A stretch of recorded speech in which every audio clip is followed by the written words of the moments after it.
of the bloodline. We can say that Dyer is kind of like mid-blood, while the young blood, Kiki, is coming up on the scene.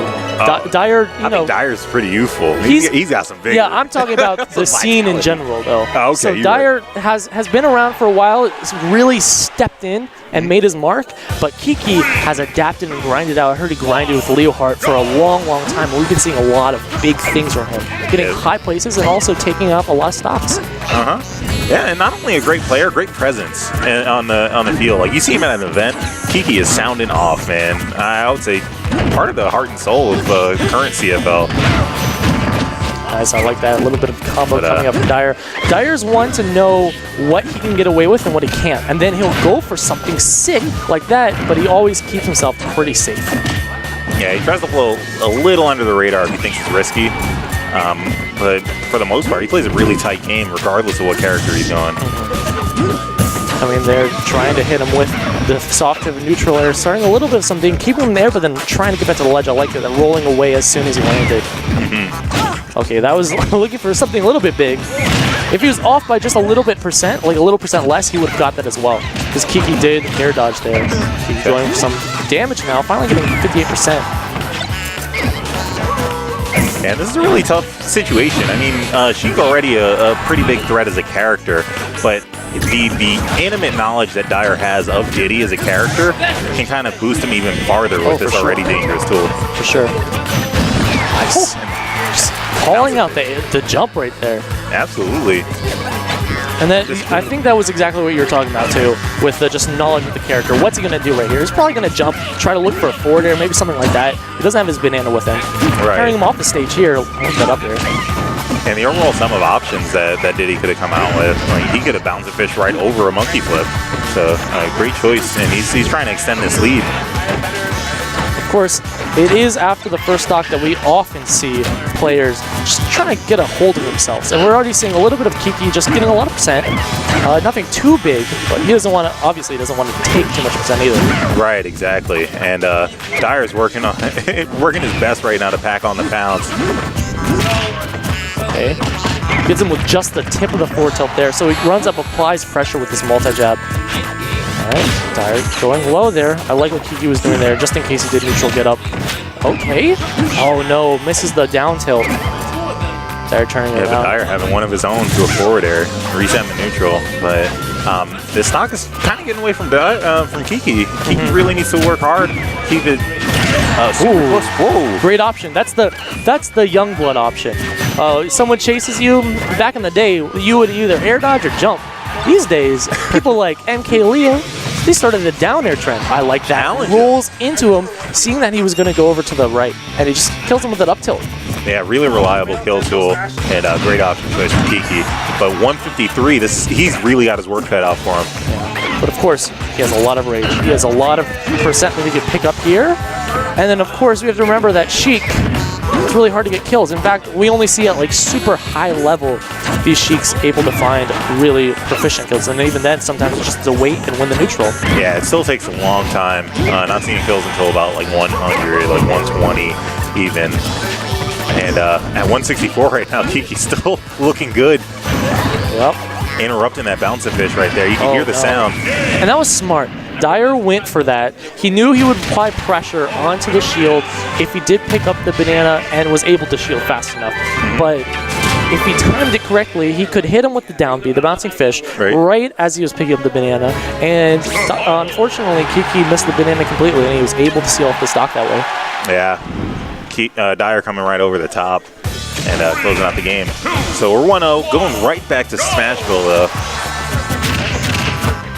So Kiki fairly optimistic in the stage choice to go back, despite being a pretty fair, a pretty sound victory from Dyer game one. One thing I will say that I've seen from Kiki is his adaptation skill is pretty prominent. Of course, Dyer's is the exact same way, but that's the biggest thing I've seen from Kiki is his adaptation, his way to just kind of like scope out the player and live stuff, and he's already got Dyer at 100%. Yeah, it looked like he might have tried to go for a falling back air there. Got the F smash instead. Dyer punished it accordingly. But like you were saying, Kiki does a great job of adapting. He's very studious. Like when he watches the game, you can see him really, I mean, outside of the yelling, 'cause that's always a part of it. But he's noticing what's happening. He'll coach people even from the crowd. So he has a keen eye for what's a player about to do. And I also want to say that he's just really changed his pressure game. You've noticed that he's actually gone for more defensive options, even though he has them at this high percent. Looking to see what Dyer is going to do. How is he going to react? Right now, though, Dyer is starting to bring it back, but I like that. Down tilt to jump cancel back here. Yeah. Or reverse back here, excuse me. Okay, great hesitation right there. He gave him a little shimmy before that bouncing fish to tack on a little bit extra damage. But going really low, unable to get back with the barrels. Yeah. And we have even stocks. Only 12% on Sheik, which is, I'd say, higher currency for Diddy. The other way around.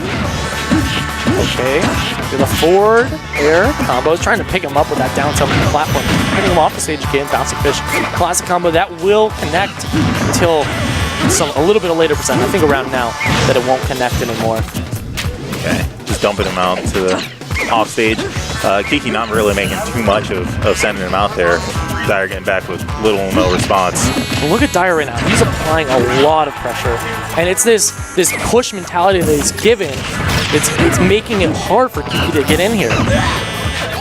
Man, that grenade right there, point blank range, might have shown a little bit of the inexperience from Dyer. Because in that situation, Diddy would throw monkey flip. But right now, not playing that character. Okay. Just easy percent coming up from Kiki. Kiki does have him a kill percent right now. And remember, it's going to be a lot harder for Dyer to find a kill. But Kiki able to find it.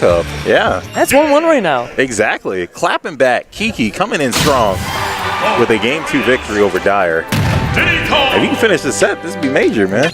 Yeah, really showing his adaptation. We're also showing his fortitude. You can tell that his fortitude is showing just by how his options are being selected. You know, how he's placing himself in the battlefield, but he's not overcommitting. He's, there's lots of different options he could have gone for, but instead goes for something else. All right, so we're gonna have a perfect mirror match, and this will really be the test. This is the ropes course. We're going to a flat stage, 2 Diddies. Dyer conceding his Sheik to go to the tried and true. He said, I'm done. Game 3, we're serious. Yeah. And the damage is showing. Yeah, for sure. Dyer rocking the purple Diddy, if you didn't know. Coming in there. I like that pivot grab. And that banana saving him from a fair string. Yeah. No, he still took a little bit of a trade, but that's okay. Seeing more damage coming up from Dyer right here. That's also something that we do see from Kiki. He's an advocate of the NAM. I do like seeing Diddy Kongs use that more often these days. Trying to be innovative with their own character.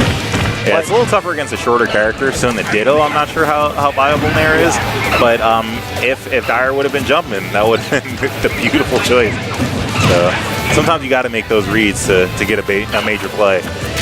Something interesting now to note as well is that Dyer has opted for some trades. As soon as he had the percent lead by over 50%, he would go for those. He was like, okay, I might get hit here, but it gets my opponent in a bad stage position, and I'm just getting him closer to getting kill percent. Right. It further extends my lead. There's no reason not to take the chance and trade off some valuable losses. Sometimes you calculate that when you're a business owner, And Dyer's trying to give him the business. Yeah. And he's really showing right here, as soon as Kiki responded, Kiki wanted to go more aggressive, right? But he's also been putting himself into going for just the normal stuff, the stuff you would expect. And Dyer's been capitalizing that and getting a lot of percent. Of course, Kiki now starting to turn around. I like that ledge drop. Yeah, Kiki mixing it up a little bit. Went to an empty hop and almost had a beautiful F smash read. Yeah, he did have the read. He just unfortunately missed it. Yeah, that up air getting really dangerous here. 110 of rage on Dyer, and we're a little over 2 minutes in. Oh no, that's a heartbreaker. Yeah, that'll do it. A 2-stock finish. Dyer showing his primate supremacy. So what do you think defined that game 3? What do you think actually